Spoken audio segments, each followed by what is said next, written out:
Average सा दिन था इस टेस्ट मैच में। एक विंडो ऑफ अपॉर्चुनिटी थी, कल 21 पे कोई खिलाड़ी आउट नहीं था, आज बैटिंग अच्छी करनी थी, मगर टॉप ऑर्डर का फेलियर। उसके बाद एक और हार लिख लीजिए पाकिस्तान की WTC के अंदर, मतलब कि हम बांग्लादेश के अगेंस्ट नहीं खेल रहे, हम माइटी ऑस्ट्रेलिया के अगेंस्ट ऑस्ट्रेलिया के अंदर खेल रहे। जब आए रोज आपकी टीम गंदी क्रिकेट खेल रही हो ना, तो आप समझ जाएं कि हमारे दिन गंदे नहीं चल रहे, हमारी क्रिकेट टीम ही गंदी है। यस इज अ टू नहीं, यस इज अ लन। इस दफा यस इज अ टू नहीं है भाई, इस दफा यस इज अ लन है, क्योंकि भाईजान पाकिस्तानी क्रिकेट फैन हैं तो एक लम्हे के लिए सोचिए कि बांग्लादेश के खिलाफ आखिरी 3 टेस्ट मैच हम बुरी तरह से हारे और चौथे हार जोर से दस्तक दे रही है। यानी आखिरी 4 टेस्ट मैच हम बांग्लादेश से हारे, इसमें 2 हम अपने घर में और 2 उनके घर।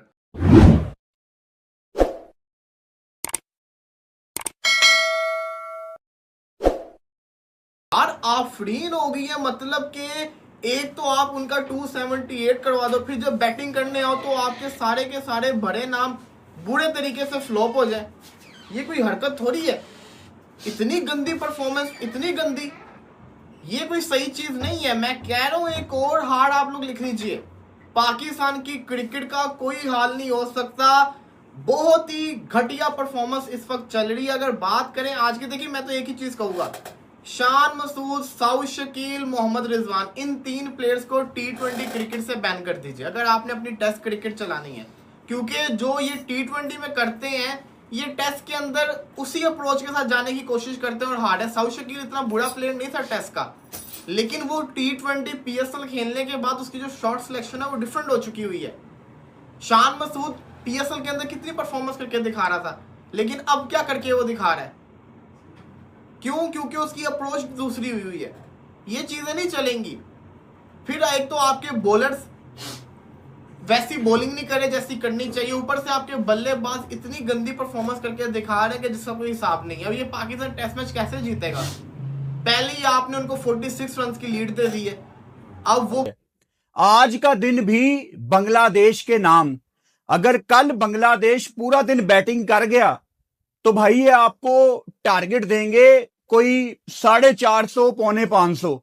और मुझे तो ये सोच के टेंशन हो रही है कि अगर पाकिस्तान को 450 500 का टारगेट मिल गया तो चौथी इनिंग्स में जो पाकिस्तान की एक हिस्ट्री है, 24-25 करोड़ पाकिस्तानियों को आज अभी एडवांस में पता है कि आप ये टेस्ट मैच हार जाएंगे।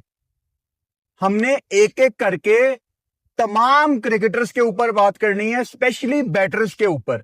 सबसे पहले मैं साउद शकील के ऊपर बात करूंगा, क्योंकि आपने 46 रन की लीड छोड़ दी।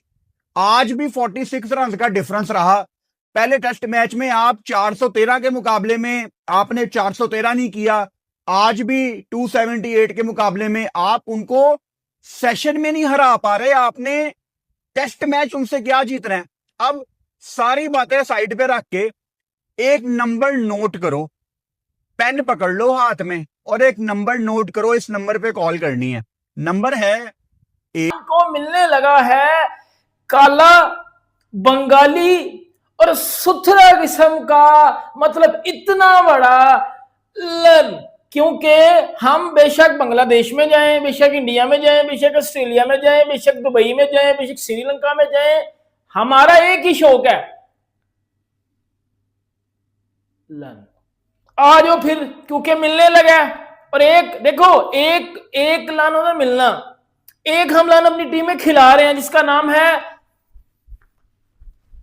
Riju the dancer. ये है भाई, एक तो लान होता है जो हम हर मैच में लेते हैं, एक लान को हम अपनी टीम में खिला रहे हैं जिसका नाम है रिजू डांसर, जिसको बैटिंग और कीपिंग के अलावा हर किस्म की नौसरबाजी आती है, चाहे वो विकेट के पीछे डांस करना, चाहे वो पिच के ऊपर आके डांस करना, इस तरह की ड्रामेबाजियां ये बंदा बखूबी जानता है।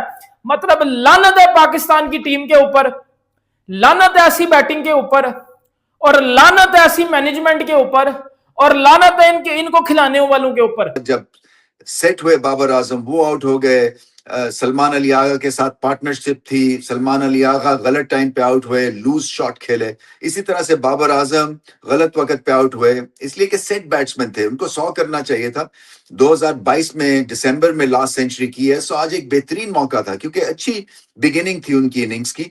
नाहिद राना के खिलाफ इनको इश्यूज हैं, तेज बॉलिंग के खिलाफ ऑफ लेट बाबर आजम को इश्यूज चल रहे हैं, और उसकी बहुत बड़ी वजह यह है कि फ्रंट फुट पे रह के ये पुल शॉट जब करने की कोशिश करते हैं, वो शरीफुल या तस्कीन के अगेंस्ट तो एक कामयाब स्ट्रेटेजी या शॉट हो सकती है, बट 150 वाले स्पीड वाले बॉलर के अगेंस्ट फ्रंट फुट पे पुल शॉट बहुत ही एक मुश्किल शॉट बना लिया इन्होंने। और बैक एंड अक्रॉस जब तक नहीं जाएंगे, वो खड़े खड़े लेग साइड पे खेल रहे हैं कि किसी तरह से बॉल को टैप। यानी आखिरी 4 टेस्ट मैच हम बांग्लादेश से हारे, इसमें 2 हम अपने घर में और 2 उनके घर हो सकते हैं। वो जो कहते हैं ना, असली गले मोहम्मद बख्शा, अंदरों गई ये मुक। हकीकत ये है कि पाकिस्तान क्रिकेट खत्म, खेल खलास।